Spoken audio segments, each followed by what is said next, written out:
Here are two true stories from Reddit. The links to the stories are in the description below. Enjoy.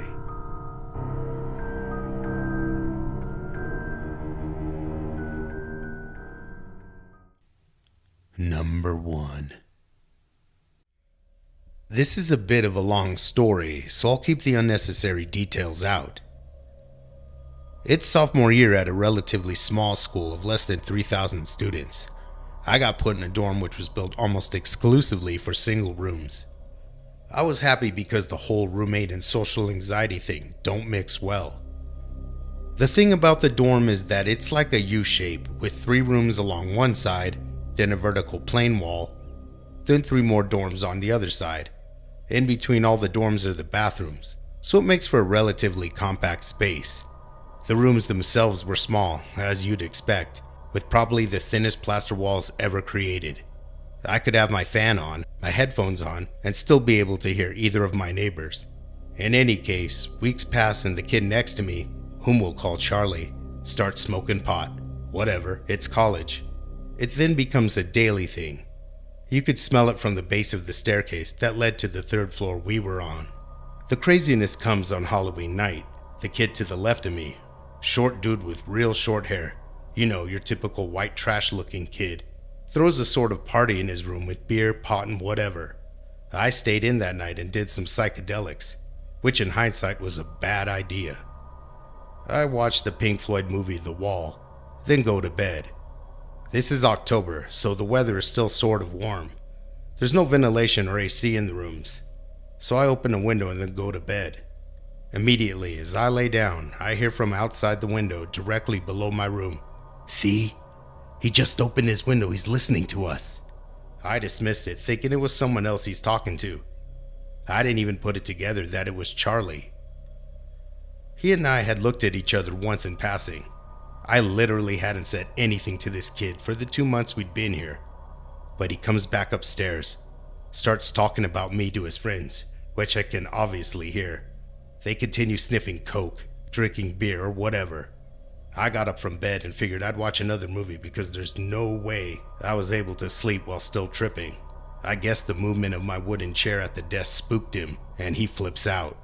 He starts talking about how I will follow him around on campus, which again is a very, very small campus, and starts making up all this weird shit that I'm mentally retarded. The shit hits the fan when he says he's gonna call the RA and say that I've been listening to their conversation. If I were sober, I'd smell the bullshit. There's no way a drunk, coked up college student who's underage is gonna call the RA. But I was still tripping and I flipped out.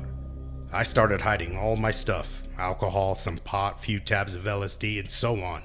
I get back in bed waiting for the SWAT team to bust through the door, but nothing happens. They just continue to bullshit talking about me, which is a terrible thing to experience, having voices from another room make fun of you. I felt like a schizophrenic or something. So this shit goes on the entire year. Every time I'm at the cafeteria at the same time as him, I must be tailing him. Same with the library, the student center, which are basically the only places students can go, meaning the probability of running into one another is pretty high. One night, far into the school year, he decides to flip the game on me and follows me. It's like 6 o'clock in winter, so it's getting pretty dark. I go to the library and sit in a secluded area where there's cubicles, and there he is, 2 seats behind me. I get up to leave, and so does he. As I'm heading back to the dorms, I look back and see him in a hoodie, smiling right behind me. I get to my room and sit there for a while, wondering what to do next. I get up to go take a shower in the bathroom, which has 1 shower stall and 1 bathroom stall. And as soon as I open my door and go into the bathroom, he opens his door and follows me in. I take a shower, and the entire time he's just sitting on the toilet, probably coked out of his mind. I throw a towel on and leave, and he's out soon after, within 30 seconds. The year goes on, and he starts to try to predict where I'll be on campus. I usually go to the library on the weekends, so when I see him bolting through the parking lot straight for the library, I went elsewhere. At the cafeteria, whether it was lunch or dinner, if he saw me, regardless of whatever proximity I was to him, he'd yell out, "Oh my God!" in this mock exasperated voice. I didn't look at the kid or his fat girlfriend, but they would talk conspiracy and paranoia to one another, making up extravagant tales of how I followed him here, or did this to him or whatever. The last thing that happened that year was that he and his girlfriend were walking up to the student center one day and saw me doing homework. They then sit at a table directly behind me and watch for about 10 minutes, without saying or doing anything other than staring. After this, I reported them to the dean of students, who promptly did nothing.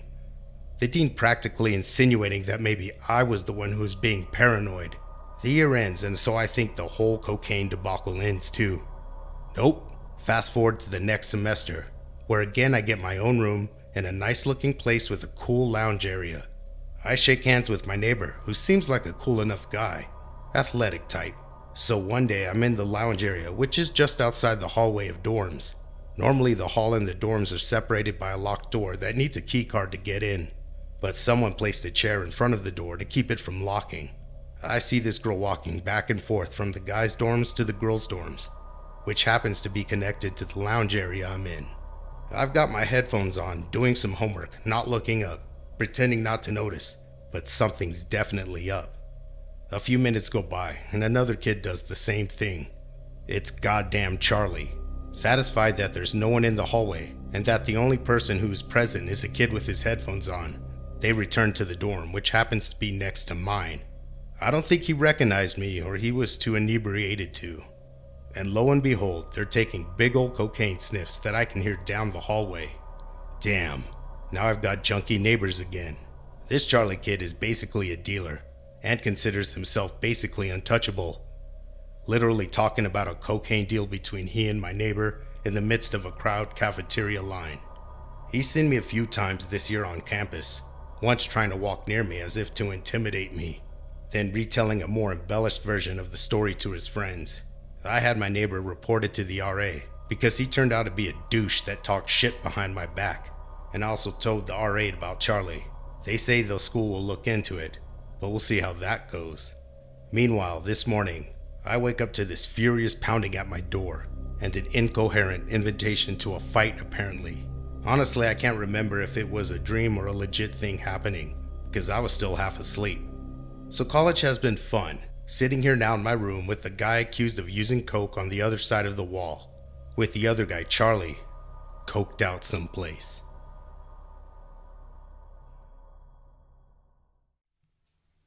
Number 2. This goes back to my very first year in college. I was 19. At the time, I had an on-again, off-again girlfriend with whom I just had a fight. Meanwhile, my best friend at the time, a guy we'll call Matt, had been chatting up this girl named Sarah. The thing about Matt was he was the kind of guy who always had a girlfriend and another lady or two in the works if things didn't work out.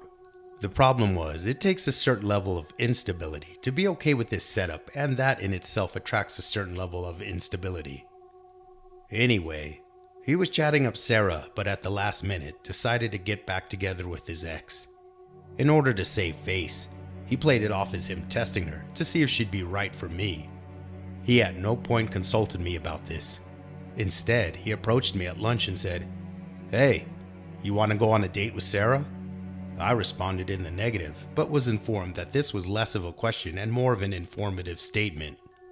We met up and the date goes okay. She's fairly pretty and very nice. We had ice cream and sat around talking. At the end, we exchanged numbers and go our separate ways. Now, I should clarify that this college was a very small, private, Christian college. Relationships tended to move more quickly, and I was fairly inexperienced. That's why I let things go on as long as they did. She texted me that night and we talked for a bit before bed. The next morning, she told me she loved me. I was a bit uncomfortable with this, to say the least.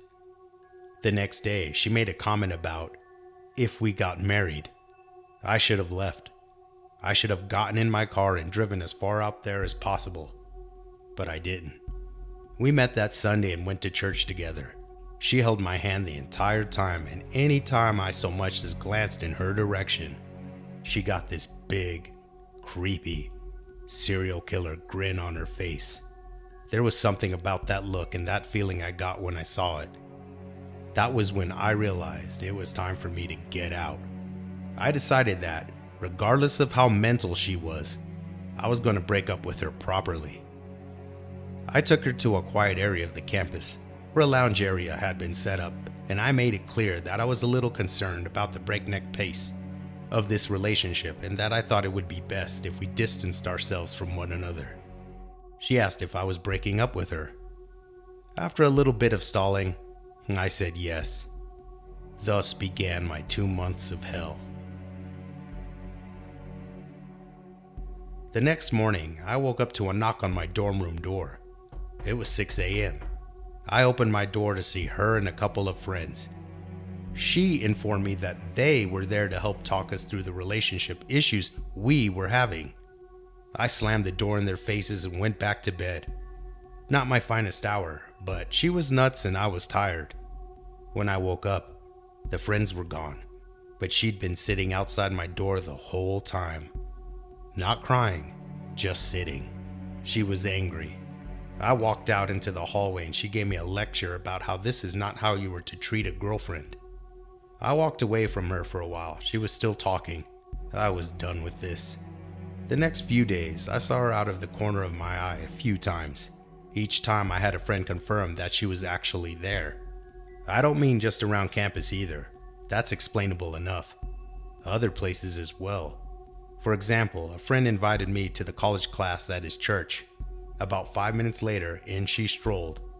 I don't remember the exact wording the teacher used, but he clearly indicated she never attended this class before.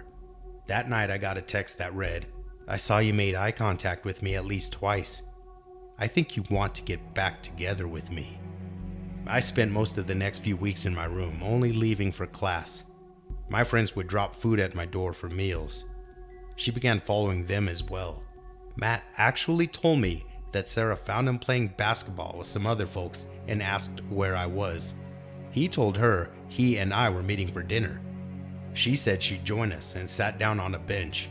He reminded her that it was only 2 o'clock and that dinner wasn't for another 4 hours. "I know," she replied. My grades plummeted. I stopped going to class for anything short of a test. She knew my schedule. I tried to perhaps dissuade her by getting back together with my aforementioned on-again, off-again girlfriend. This worked for a time, but Sarah wound up talking to her. They had a chat and Sarah made some thinly veiled threats that made her uncomfortable, so she broke up with me once more. When the semester ended, I was done. My family lived about 700 miles away. I figured this was more than enough distance to keep her at bay. I blocked her on all forms of social media and changed my number. Adam, another friend of mine, later recounted Sarah's actions to me. Apparently, for a time, she dated a guy who had the same first name as me. Broadly speaking, he even looked a bit like me. She told him to wear glasses because it made him look distinguished. The fact that they were the same style as mine was, I'm sure, purely coincidental. During this time, her emotional state was erratic to say the least. She told people I touched her without her permission and that I'd broken up with her in a shitty way. Adam also thinks she turned to self-harm, as she wore long sleeves in the summer in the deep south. Eventually, she met a guy who was a bit clingy and desperate and was willing to accept her quirks. That's the last I heard about her. It's kind of tainted my view of relationships. I used to be sort of clingy and creepy, but this sent me perhaps a bit too far in the other direction. I'm a bit too detached for a lot of girls now. I also developed a sort of fear of intimacy that I'm slowly getting over. I'm not exaggerating when I say that last year was the first time I hugged a person since being with her. The main point here is, I don't care how cute she is or totally perfect we'd be together. No, I won't go on a date with your friend.